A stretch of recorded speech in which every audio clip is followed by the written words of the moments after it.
할렐루야. 주일 오후 찬양 예배의 자리에 나오신 여러분 환영합니다. 우리 함께 예수로 사는 삶을 찬양하시겠습니다.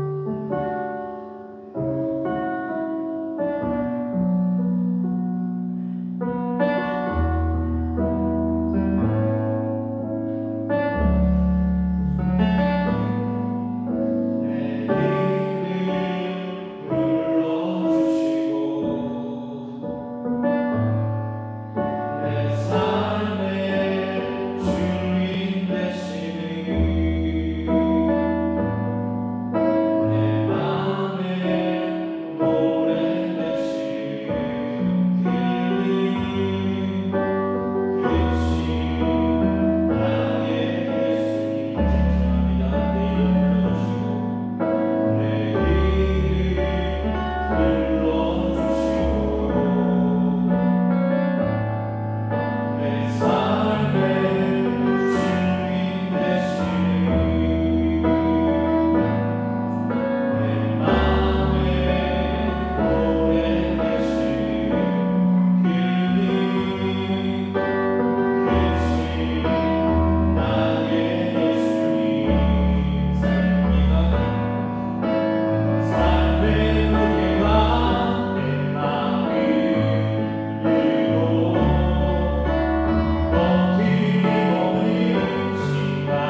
로마서 1장 13절로 15절 말씀입니다. 로마서 1장 13절로 15절 말씀을 공부드리겠습니다. 형제자매 여러분, 여러분은 이것을 아시기 바랍니다. 나는 여러분에게 가려고 여러 번 마음을 먹었으나 지금까지 길이 막혀서 뜻을 이루지 못하였습니다. 나는 다른 이방 사람들 가운데서도 열매를 거둔 것과 같이 여러분 가운데서도 그것을 좀 거두려고 했던 것입니다. 나는 그리스 사람에게나 미디안 사람에게나 지혜 있는 사람에게나 어리석은 사람에게나 다 빚을 진 사람입니다. 그러므로 나의 간절한 소원은 로마에 있는 여러분에게도 복음을 전하는 일입니다. 아멘. 아멘. 사람이 빚을 지고서는 못 산다는 그런 그 이야기들이 있죠. 그렇죠? 아마 그 빚이 가져다주는 부담감이 아마 크기 때문에 그런 말들이 있지 않을까 합니다. 마음에 주는 부담이 여러 가지가 있겠습니다만에도 그 중에 하나가 아마의 빚진 것이 대중글에도 큰 그런 부분을 차지하겠죠.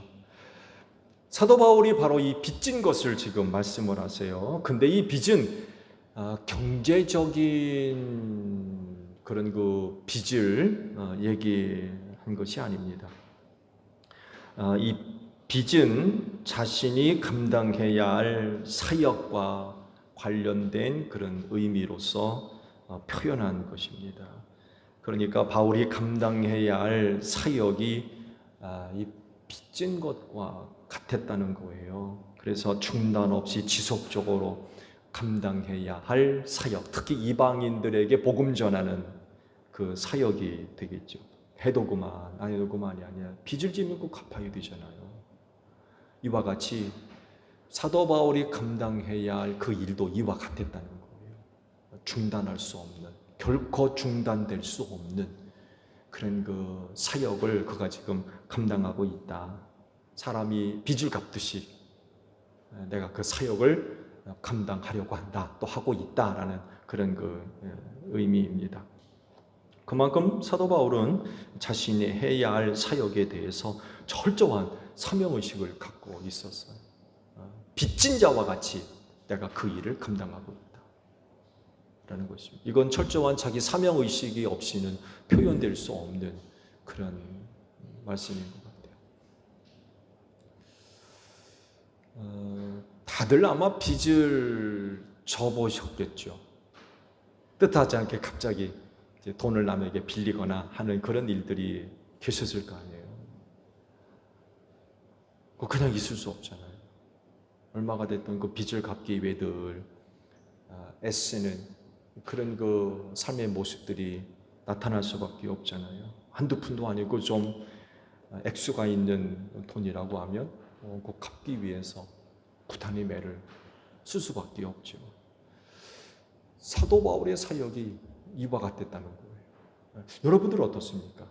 빚진 자의 마음으로 사역에 임하고 계십니까? 어떠세요? 그만큼 바울은 자신이 해야 할 사역에 대해서 말씀을 드린 대로 정말 철저한 투철한 그런 그 사명의식을 갖고 있었고 또 그랬기 때문에 그런 위대한 행적을 남길 수가 있었던 것 같아요. 정말 빚진 자의 마음으로 그 사역들을 감당했던 것 같아요. 그러니까 남들이 감히 할 수 없는 엄청난 그런 그 선교사적인 열매들을 맺을 수가 있었던 것 같습니다. 사도 바울이 로마를 방문하려고 무척 애를 썼다고 그러죠. 13절을 보게 되면 나는 여러분에게 가려고 여러 마음을 먹었으나 지금까지 길이 막혀서 뜻을 이루지 못했습니다 라고 고백을 하고 있습니다. 이 로마 방문은 그냥 입에만 있는 것이 아니라 진심으로 거기 가고자 하는 그런 그 마음이 있었던 것 같아요. 근데 가지를 못했어요. 그렇게 가고 싶었으나 가려고 몇 번이나 그렇게 노력을 해도 갈 수가 없었어요. 이유가 뭘까요?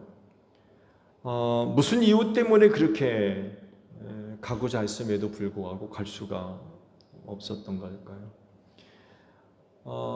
로마서에서는 그 이유가 밝혀지지 않지만 데살로니가 후서에 와서 말씀을 보게 되면 그 이유를 잠깐 살펴볼 수가 있습니다. 데살로니가 전서 2장 18절에 있는 말씀 보게 되면 이런 표현이 있어요. 그러므로 우리는 여러분에게로 가고자 하였고 특별히 나 바울은 한두 번 가고자 하였습니다. 그러나 사탄이 우리를 방해하였습니다. 이런 표현이 있어요. 사탄이 못 가게 했다는 거죠. 사탄의 역사 때문에.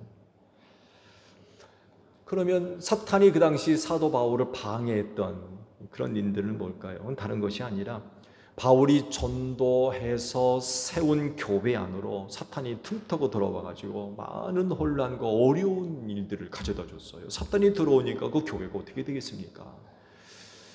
이단이 등장할 수밖에 없고 당연히 영적인 혼란스러운 그런 그 일들이 발생할 수밖에 없고 다툼이 있을 수밖에 없고 분열이 있을 수밖에 없고 심지어는 세상에서 있을 법한 그런 일들이 교회 안에서 벌어지는 성적인 어떤 부도덕이나 심지어는 우상숭배까지 일어나는 그런 그 일들이 교회 안에 있었다는 것입니다. 이런 문제들을 해결하려고 하다 보니까 갈 수가 없었던 거예요. 이런 문제들을 해결해야지. 이런 문제들을 그냥 두고 갈 수는 없었다는 거죠.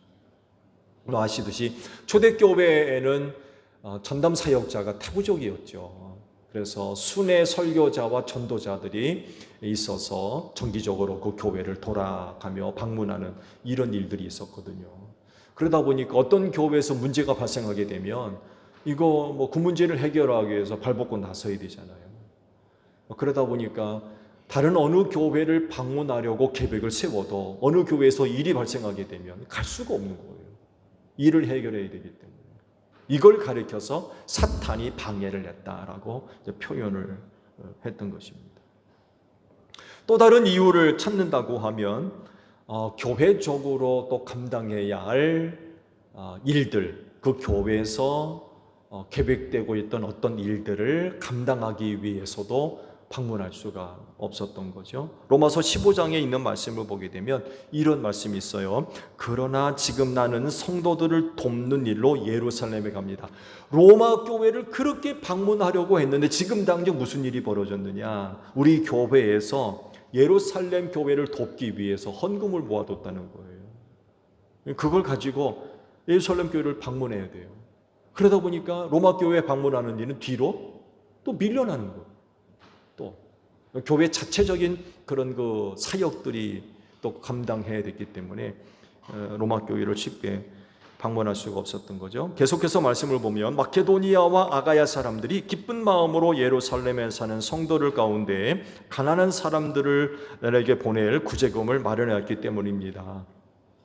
그들은 기쁜 마음으로 그렇게 하였습니다. 그들은 정말로 예루살렘 성도들에게 빚을 진 사람들입니다. 이방 사람들은 그들에게서 신령한 복을 나누어 받았으니 육신의 생활에 필요한 것으로 그들에게 봉사할 의무가 있습니다. 그러므로 나는 이 일을 마치고 그들에게 이 열매를 확실하게 전해준 뒤에 여러분에게 들렀다가 스페인으로 가겠습니다. 이런 말씀을 하세요. 그러니까 사도 바울이 로마 교회를 방문하는 것으로 그치지 않고 어디로 가요? 스페인까지 가려고 했어요. 놀랍게도 그 당시 유대인들이 이해를 하고 있었던, 그리고 그 시대를 살고 있던 사람들이 이해하고 있었던 땅끝이 어디냐? 스페인이었어요. 스페인 넘어 뭐가 있습니까? 아메리카 대륙이 나오죠. 이때까지는 몰랐어요. 이게 아메리카가 있는지. 그래서 땅끝하게 되면 스페인이 땅끝인 줄로 아는 경우들이 허다했습니다. 사여간에 사도 바울은 궁극적인 목적은 스페인까지 가는 거였어요. 로마에 머무르는 것이 아니라 로마를 거쳐 스페인까지 가려고 했었던 거죠. 그러면서 이제 로마를 방문하려고 했는데 몇몇 교회들이 뜻을 모아가지고 예루살렘 교회 가난한 사람들을 돕자 해가지고 헌금을 모았던 거예요. 이 누가 전달해요? 사도 바울이 갖고 가야 되는 거예요. 로마 교회를 가야 되겠는데 교회 내에서 이런 그 사역들이 발생하니까 그 사역을 감당하고 난 뒤에 가야 되잖아요. 이런 일들을 통해서 로마 교회를 쉽게 방문할 수가 없었다는 거예요. 이런 일들은 뭐 바울에게만 일어나는 일이 아닌 것 같아요. 이런 유사한 일은 오늘 여러분의 사역 속에서도 얼마든지 일어날 수 있는 그런 상황들이죠. 자, 그러면 어떻게 하면 되겠습니까?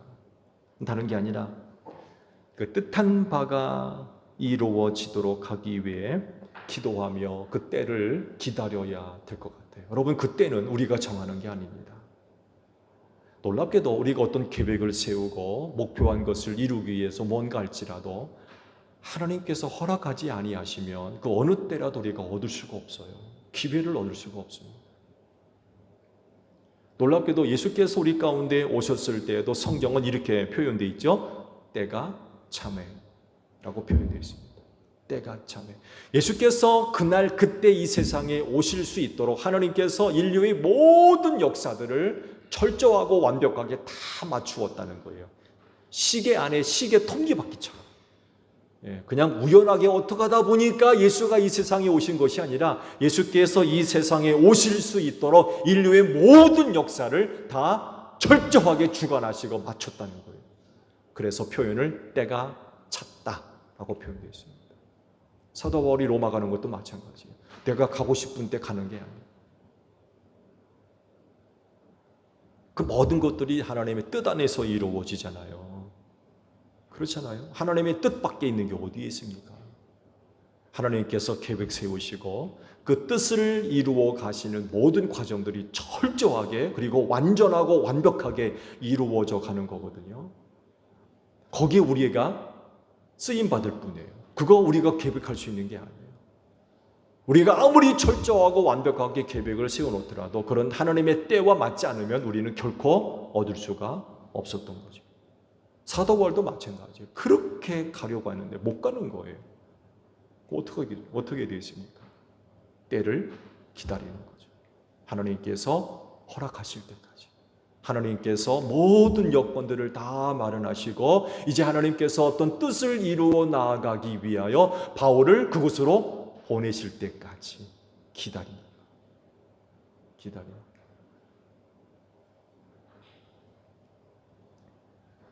바울은요, 로마 가는 걸 포기하지 않았습니다. 어떻게 해서든지 간에 그곳에 가려고 했죠. 이유는 열매를 맺으려고. 다른 곳에서도 열매를 맺었듯이 로마에 가서도 열매를 맺기 위해 내가 거기 좀 가야 되겠다라는 그런 그 계획을 세워 놓았던 거죠. 영혼 구원이죠. 그곳에 가서 복음을 전해서 그곳에서도 영혼 구원을 얻고자 했던 것입니다. 그런데 이렇게도 귀하고 복된 일임에도 불구하고 쉽게 이루어질 수가 없었어요. 얼마나 좋은 계획입니까? 그렇잖아요. 로마에 방문해서 그곳에서 복음 전해서 영혼 구원을 이루는 일이 얼마나 귀한 일입니까? 그러나 그럼에도 불구하고 하나님의 시간 안에는, 하나님께서 계획하신 시간 안에는 아직 아니었던 거예요. 아직 아니었어요.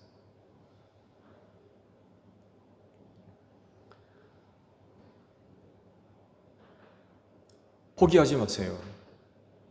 성령께서 여러분에게 선한 마음을 주시고 선한 계획과 뜻을 주신 것이 있다고 하면 여러분 믿음을 가지고 그거 붙들고 기도하시기 바랍니다.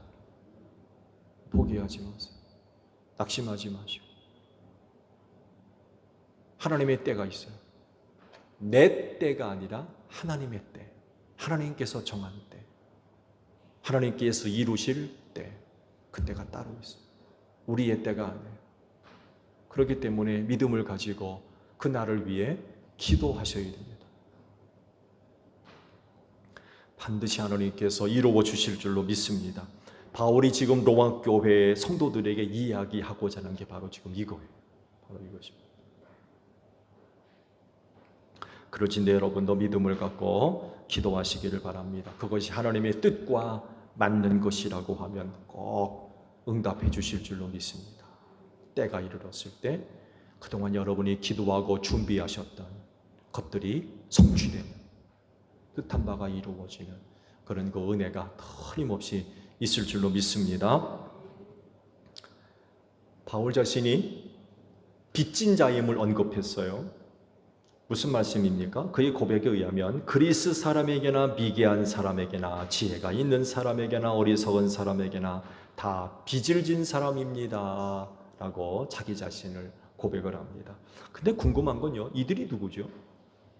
지혜 있는 사람은 누구고 미개인 사람은 누굽니까? 네 종류의 사람을 언급을 했죠. 그렇죠? 네. 그리스 사람에게나 미개한 사람에게나. 그러면 그리스 사람은 똑똑한 사람이고 그리스인 아닌 사람은 미개한 사람이라는 얘기인가요? 지혜가 있는 사람은 누구이고 어리석은 사람은 또 누굽니까?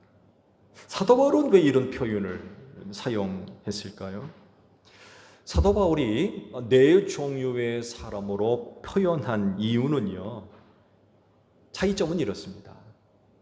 당시 많은 사람들이 사람을 이제 평가를 하고 나눌 때에 그 기준점이 하나 있었어요. 그건 뭐냐면 로마 제국하에 영향을 받느냐 안 받느냐 이거였습니다.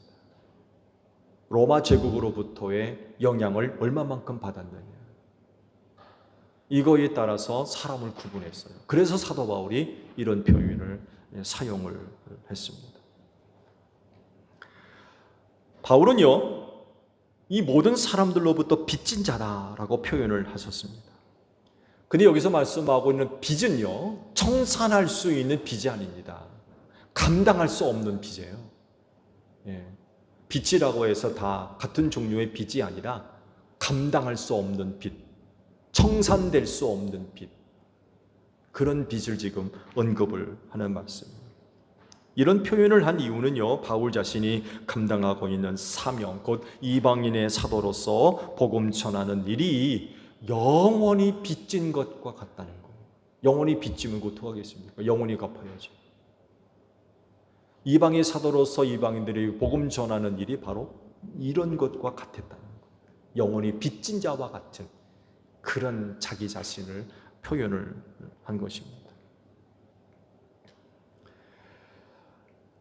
그렇지인데 우리도 세상에 예수를 알려야 할 사람으로서 이런 그 마음을 품는 것도 나쁘지는 않는 것 같아요. 여러분, 복음을 위하여 빚진 자들이 되십시오. 너무 부담스러운가요? 복음을 위하여 빚진 자가 되라고 그러니까 좀 부담스러운가요? 근데 여하간 사도 바울은 그 복음을 위해 자기가 빚진 자가 됐다고 고백을 하고 있습니다. 스스로 빚진 자가 됐다라고 인식을 하고 있는 거예요. 자기 자신. 그만큼 복음 전하는 일에 투철한 그런 그 사명의식을 갖고 있었던 거죠. 우리도 복음 전하는 일과 무관하지 않죠. 오늘 낮 시간에도 말씀을 드렸습니다만 세상에 예수를 알리는 일은 사실 예수를 믿는 모든 사람들에게 공통적으로 부여되고 있는 사명이죠. 사명. 그리고 누구는 하고 누구는 안 하고 그럴 수 없는 그런 사역이죠. 그렇기 때문에 사도 바울과 같은 이런 그 자아 인식이, 자기 인식이 필요하지 않을까 그런 생각도 해봅니다. 그래서 예수 전해야 될 그 사명을 갖고 있는 분들로서 내가 누구냐라고 할 때 복음에 빚진 사람이다. 이런 그 마음을 또 가질 필요가 있을 것 같아요. 그래야 또 영혼 구원을 위해 복음 전하는 일에 우리 조금이라도 관심을 가질 수 있고 열의를 가질 수 있지 않을까 생각을 합니다. 사도 바울이 바로 복음의 빚진 자의 그런 그 마음을 갖고 있었기 때문에 정말 평생을 이 일에 헌신했거든요. 빚진 자로서, 영원히 빚을 갚아야만 하는 사람으로서 그런 마음을 갖고 사역에 임했습니다. 그렇지인데 복음의 빚진 자 돼서 예수님 세상에 알리는 일에 최선을 다하는 여러분들이 되시기를 바랍니다. 기도하겠습니다. 하나님, 우린 세상에 예수를 알려야 할 책임과 또 의무와 사명을 갖고 있는 자들입니다. 사도 바울은 평생에 이 일을 감당했습니다. 복음의 빚진 자로서 저에게 주어진 이 일을 끝까지 감당해 왔습니다. 우리도 사도 바울을 본받아서 복음의 빚진 자들 되게 하옵소서. 그래서 부르심을 받는 그날까지 세상에 예수를 알리는 저희 모두가 되어지게 하시고 한 주간도 예수 전할 수 있는 기회를 마련해 주시옵시고 영혼 구원을 위해서 한 주간도 살아갈 수 있는 저희 모두가 되어지게 하옵소서. 눈물 흘리며 씨 뿌리러 나가지만 다시금 주 앞에 돌아올 때엔 기쁨의 단을 거두어 돌아올 수 있도록 한 주간의 삶을 축복하여 주시옵소서. 예수님의 이름으로 기도하옵나이다. 아멘. 우리 함께 손을 들고 찬송하시겠습니다.